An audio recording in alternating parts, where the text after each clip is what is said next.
adalah umat yang berketuhanan. Tentu tak pantas jika kita berbuat seperti setan. Kita adalah umat yang berperi kemanusiaan. Tentu tak pantas jika kita berbuat seperti hewan. Kita adalah khalifah fil ard. Tentu tak pantas jika kita berbuat aniaya. Assalamualaikum warahmatullahi wabarakatuh. Alhamdulillahilladzi anzalal qur'ana hudan lil muttaqin wasyifaa'a min kulli da'in wa rahmatan lil alamin. Asyhadu an la ilaha illallah al-malikul haqqul mubin wa asyhadu anna Muhammadar Rasulullah as-sadiqul wa'dil amin. Allahumma salli wa sallim ala sayyidina Muhammadin wa ala alihi wa sahbihi ajma'in. Amma ba'du. Dewan Hakim yang arif dan bijaksana, manusia pembawa amanah juga pembawa konsekuensi, bahwa manusia dibebani dengan tanggung jawab untuk melakukan yang terbaik. Keluhuran budi pekerti orang-orang intelektual yang berakhlak, ketentraman dalam menjaga harkat dan martabat antara kaum kaya dan kaum melarat merupakan cerminan dari terciptanya negeri yang sehat dan negeri yang kuat. Namun sangat disayangkan hadirin, kenyataan tak sesuai dengan yang diharapkan apabila pemimpinnya tak teguh dalam iman. Kondisi krisis zaman hari inilah yang menyebabkan bergulirnya kepemimpinan tak sesuai dengan Al-Quran. Pada kesempatan yang berbahagia ini, izinkanlah kami menyampaikan syarahan dengan tema Pemimpin yang Adil. Dalam rujukannya, Allah Subhanahu wa Ta'ala menantikan dalam Quran surah Al-Maidah ayat 8 yang akan dilantunkan oleh Fatma Almas Suraya. Bismillahirrahmanirrahim.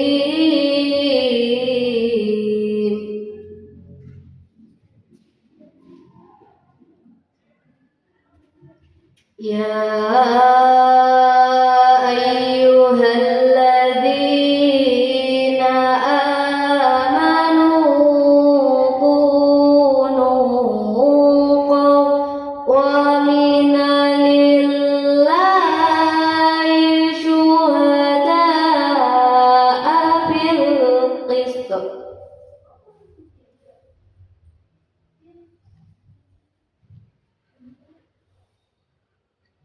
Wala yajrimannakum syana'anu qaumin ala alla ta'qilu.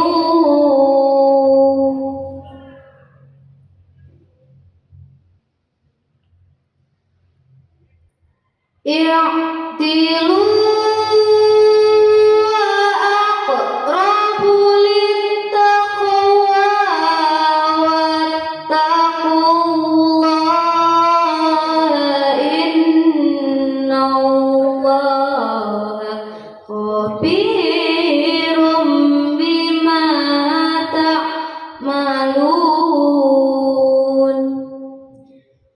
Shadaqallahul Azim.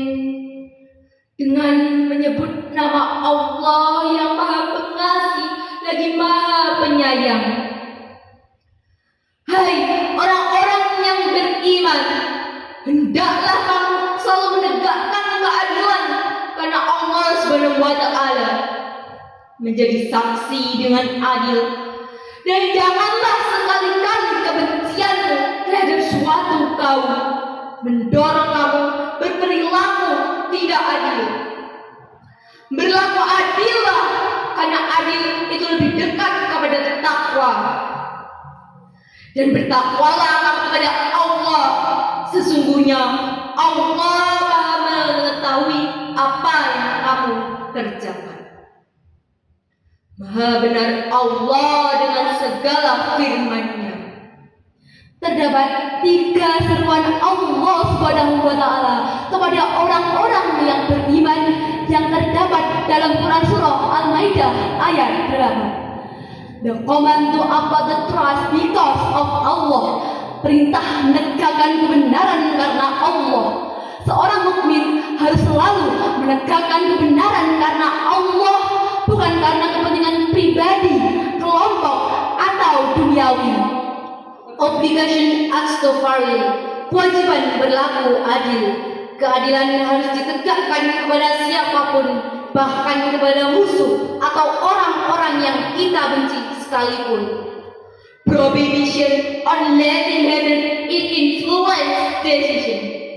Larangan membiarkan kebencian memengaruhi sebuah keputusan. Rasa benci tidak boleh menjadikan seseorang berbuat zalim ataupun tidak adil. Hadirin hadirat yang dirahmati Allah Subhanahu wa taala. Adapun menurut Profesor Quraish Shihab dalam tafsir Al-Misbah edisi Lentera Hati tahun 2002, ayat ini menyeru kepada orang-orang yang beriman untuk menjadi qawwamina, yakni orang yang selalu dan bersungguh-sungguh melaksanakan tugas mereka dengan sempurna, baik kepada wanita maupun kepada orang lain, dengan selalu menegakkan kebenaran karena Allah dan menjadi saksi yang adil. Syuhada'a Bilqis. Profesor Shihab juga menekankan bahwa redaksional ayat ini berbeda dengan surat jenis An-Nisa, karena yang ditekankan pada ayat ini adalah hubungan kepada Allah atau qawamunalillah terlebih dahulu sebelum menegakkan keadilan. Ini merefleksikan bahwa konteks ayat berkaitan dengan permusuhan dan juga kebencian. Selain itu, beliau pun juga menegaskan bahwa keadilan adalah prinsip fundamental dalam agama Islam, bahkan lebih tinggi dibandingkan rasa kasih yang tidak ditempatkan secara adil. Karena rasa kasih tanpa adanya keadilan dapat menghamburkan penegakan hukum. Jilid 1011 ayat 41. Rasulullah Shallallahu Alaihi Wasallam bersabda, "Khiyaru a'immatikumul ladzina yuhibbunahum wa yuhibbunakum wa yusalluna 'alaihim wa yusalluna 'alaikum wa syiraru a'immatikumul ladzina yuhibbunahum wa yuhibbunakum wa tal'anunahum wa yal'anunakum." Sebaik-baiknya pemimpin adalah yang kalian cintai, dan mereka pun juga akan mencintai kalian. Kalian mendoakan mereka, dan mereka pun juga akan mendoakan kalian.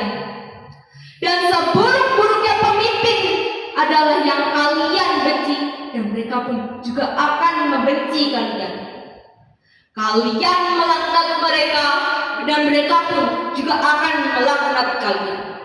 Sahih Muslim bab Al-Imarah nomor 1477 juz 3 halaman 1487. Hadirin hadirat yang berbahagia, kita ini hidup di zaman yang sudah tidak menentu, zaman yang membingungkan dan seringkali para pemimpin membuat ragu, zaman di mana kebenaran dan kesalahan terlihat semu. Kebenaran dan kesalahan dapat dibayarkan oleh kekuasaan dan alibi palsu. Di saat zaman yang tidak menentu ini, rakyat menanti hadirnya selalu hukum yang tak pandang bulu. Hukum yang menjadi panglima bukan alat bagi mereka yang haus kuasa. Tatkala sang fajar kemerdekaan nyingsing pada tanggal 17 Agustus tahun 1945, negeri ini berikrar untuk menegakkan hukum bagi seluruh rakyatnya. Undang-undang dasar dijadikan kitab agung, Pancasila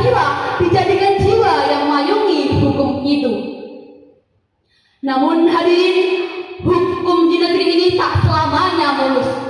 Ada masa di mana hukum itu tegak bagai pohon beringin yang memayungi semuanya. Ada masanya pula hukum itu goyah, terombang-ambingkan oleh kepentingan para penguasa. Hadirin, hadirat yang dirahmati Allah Subhanahu wa taala. Di saat zaman yang tidak menentu ini, negeri ini membutuhkan figur pemimpin yang dapat menghijrahkan manusia dari ketidakjujuran menuju jujur, dari tidak amanah menuju amanah, dari kemerosotan akhlak menuju kemuliaan, dan dari kemiskinan menuju kesejahteraan. Gaya pemimpin yang melanggar hukum hanyalah menumbuh kembangkan sikap anarkisme dan keganasan hewaniah, seperti yang disebutkan oleh Thomas Hobbes. Homo homini lupus. Manusia akan menjadi pemangsa manusia lainnya. Untuk itulah seorang pemimpin harus selalu memimpin menggunakan hati, bukan hanya mengandalkan otak. Kepemimpinan seseorang tidak diukur dari seberapa tinggi jabatannya, melainkan dari seberapa besar pengaruh bagi orang-orang di sekitarnya.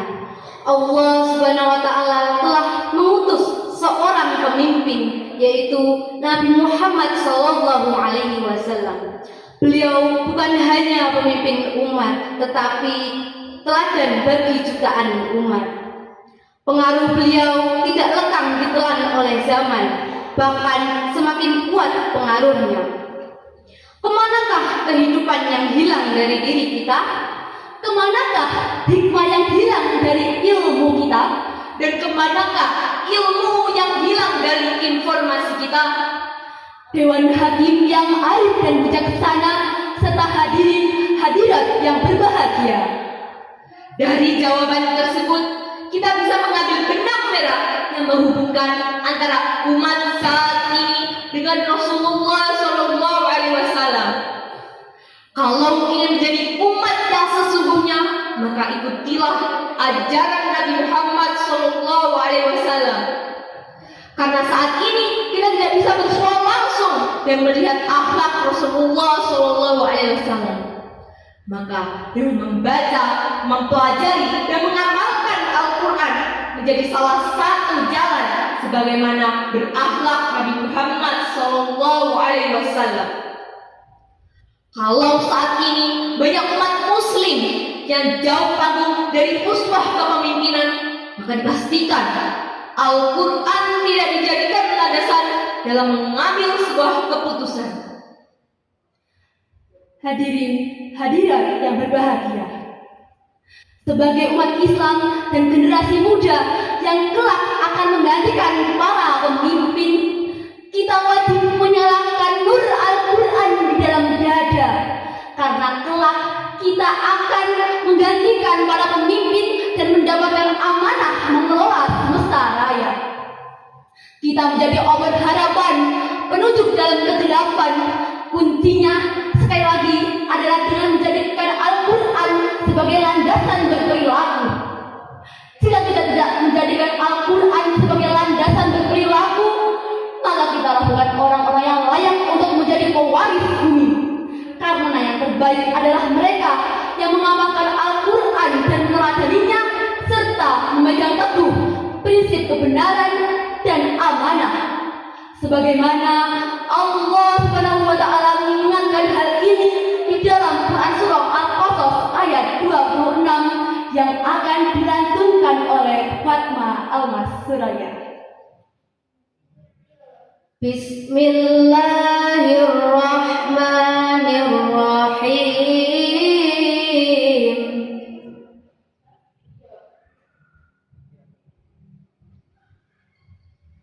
Qalat ihdahuma ya abati ista'jil.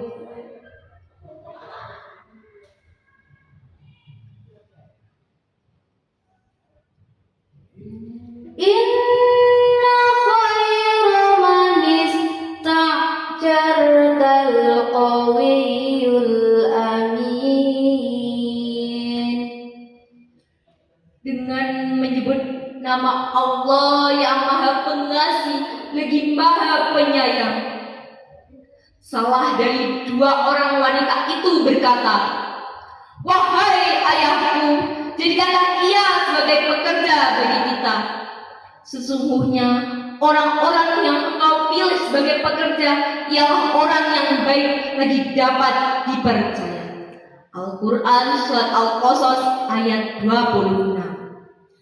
Hadirin hadirat yang berbahagia, bagaimana cara kita menjadi pemimpin yang adil, kuat, dan amanah? Satu jawabnya, ibda bin nafsi, memulai dari diri sendiri. Kita pegang teguh ajaran yang ada di dalam Al-Quran. Kita jalankan roda kehidupan dengan menjadikan kepercayaan sebagai kekuatan. Kita menjadi karang yang kokoh ditampar ombak, bukan sebagai puing-puing yang diombang-ambingkan angin. Kita nyalakan gejolak semangat dalam menjalankan amanah Allah Subhanahu wa Ta'ala, sebagaimana Rasulullah Shallallahu Alaihi Wasallam meyakini kebenarannya.